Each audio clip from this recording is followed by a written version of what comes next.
Political news, sports news, crime news કે તમારા રાજ્યના સમાચાર, હવે દરેક ખબર પર રહેશે અમારી નજર. ગુજરાતનો સર્વશ્રેષ્ઠ ન્યૂઝ ચેનલ.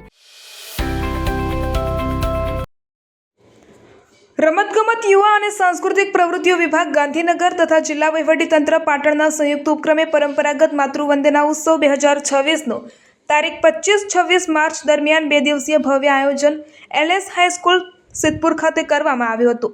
ઉત્સવના પ્રથમ દિવસે સિદ્ધપુરના ધારાસભ્ય શ્રી બળવંતસિંહ રાજપૂત તથા ઉપસ્થિત મહાનુભાવોના હસ્તે દીપ પ્રાગટ્ય કરી અને આ કાર્યક્રમનો શુભારંભ કરવામાં આવ્યો હતો. પ્રથમ દિવસે ગુજરાતના પ્રસિદ્ધ લોકગાયક શ્રી કીર્તિદાન ગઢવીએ લોકગીતો, દુહા અને છંદની રમઝટ બોલાવીને શ્રોતાઓને મંત્રમુગ્ધ કર્યા હતા. મોડી રાત સુધી ચાલેલી સંગીતમય રજૂઆતોમાં ઉપસ્થિત લોકોએ ઉમંગભેર ઝૂમી ઉઠીને કાર્યક્રમનો આનંદ માણ્યો હતો. ધારાસભ્ય શ્રી બળવંતસિંહ રાજપૂતે પોતાના સંબોધનમાં જણાવ્યું હતું કે સિદ્ધપુરનું બિંદુ સરોવર ભારતભરમાં માતૃતર્પણ માટેનું એકમાત્ર પવિત્ર તીર્થ તરીકે ઓળખાય છે, જે આપણા સાંસ્કૃતિક વારસાનું અનોખું પ્રતિબિંબ છે. પ્રધાનમંત્રી શ્રી નરેન્દ્રભાઈ મોદીના નેતૃત્વમાં દેશભરમાં ભારતીય સંસ્કૃતિ અને પરંપરાને પ્રોત્સાહન આપવા માટે અનેક પ્રયત્નો થઈ રહ્યા છે. જ્યારે રાજ્યમાં મુખ્યમંત્રી શ્રી ભૂપેન્દ્રભાઈ પટેલના માર્ગદર્શન હેઠળ આવા ઉત્સવો દ્વારા આપણી સમૃદ્ધ પરંપરાને ઉજાગર કરવામાં આવી રહી છે.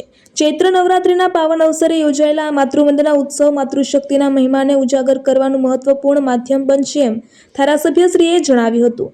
તેમણે વધુમાં જણાવ્યું હતું કે પૌરાણિક માન્યતા અનુસાર સાંખ્ય દર્શનના પ્રણેતા મહામુનિ કપિલ મુનિએ આ પવિત્ર ભૂમિ પર માતા દેવહૂતિનું તર્પણ કર્યું હતું અને તે દિવસથી આ સ્થળ માતૃવંદના માટે વિશેષ મહત્વ ધરાવે છે. બિંદુ સરોવર ભગવાન વિષ્ણુના હર્ષાસુના બિંદુથી નિર્મિત થયાનું માનવામાં આવે છે, જેના કારણે સમગ્ર ભારતમાંથી શ્રદ્ધાળુઓ અહીં માતૃશાદ માટે આવે છે. પ્રાંત અધિકારી શ્રી જય બારોટે સ્વાગત પ્રવચન આપી મહેમાનોનું સ્વાગત કર્યું હતું અને સિદ્ધપુરની પવિત્ર ભૂમિના ઐતિહાસિક તથા પૌરાણિક મહત્વ પર પ્રકાશ પાડ્યો હતો. આ કાર્યક્રમમાં જિલ્લા કલેક્ટર શ્રી તુષાર ભટ્ટ, જિલ્લા વિકાસ અધિકારી શ્રી CL પટેલ, જિલ્લા પોલીસ અધિક્ષક શ્રી VK નાઈ, જિલ્લા રમતગમત અધિકારી શ્રી બાબુભાઈ ચૌધરી, APMC સિદ્ધપુરના ચેરમેન શ્રી વિષ્ણુભાઈ પટેલ સહિત અન્ય અધિકારીઓ, પદાધિકારીઓ અને સંગીત પ્રેમીઓ મોટી સંખ્યામાં ઉપસ્થિત રહ્યા હતા. ઉત્સવના બીજા દિવસે તારીખ 26 માર્ચે રાત્રે 8 વાગે પ્રસિદ્ધ શાસ્ત્રીય ગાયિકા શ્રીમતી કલ્યાણી કોઠાળકર તથા શ્રી નયન પંચોલી દ્વારા સંગીતમય રજૂઆતો કરવામાં આવશે, જેમાં શ્રોતાઓને વિવિધ રચનાઓનો રસસ્વાદ કરાવવામાં આવશે. આજના માતૃવંદના કાર્યક્રમમાં નવરાત્રિ નિમિત્તે ગુજરાતના આદરણીય મુખ્યમંત્રી ભૂપેન્દ્રભાઈ પટેલ સાહેબે નવરાત્રિમાં આ પ્રકારનો એક સરસ કાર્યક્રમ થાય અને સિદ્ધપુરમાં માતૃવંદના માટેનો જે કાર્યક્રમ થાય છે એમાં 4 ચાંદ લાગે એ પ્રકારની વ્યવસ્થા ગુજરાત સરકારે કરી છે. સિદ્ધપુર વતી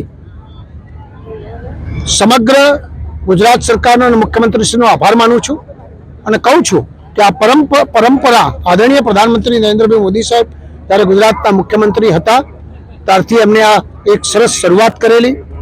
માતૃવંદના સમગ્ર વિશ્વની અંદર માતા માટેની અને મોક્ષ પામવા માટેનું સિદ્ધપુરમાં અનેક લોકો અહીં આગળ જ્યારે આવે છે અને સમગ્ર વિશ્વ જ્યારે આવતું હોય ત્યારે આ માતૃવંદના કાર્યક્રમ માધ્યમથી અનેક પ્રકારને આને વધુમાં વધુ પ્રોત્સાહિત કેવી રીતે કરી શકાય એના માટેની વધુમાં વધુ જાણકારી કરી શકાય એ માટે સરકાર કામ કરી રહી છે.